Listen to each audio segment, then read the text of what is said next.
Еми да, както казах, ако има нещо, ще се включим, брат. Какво е това? Какво е това? Тотнам!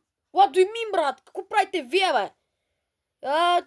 Кол Муани отива в Тотнам под найем от Пари Сен Жермен, което се случи преди половин час, но поради обработката на видеоклипа, който сега ще се качи, малко се забавих, но това е много вълнуващо. Дали Кол Муани ще... Ние, манчето, не бяхме заинтересовани от Кол Муани и можехме да го купим, но не го купихме, естествено, защото да го купим.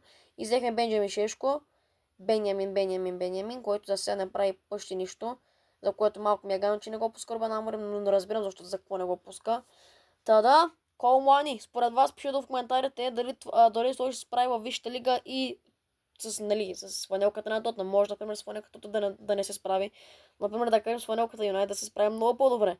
Та да, ако има отново нещо, ще се включим, но това според мен, макар че е под наем, това според мен е доста голяма бомба.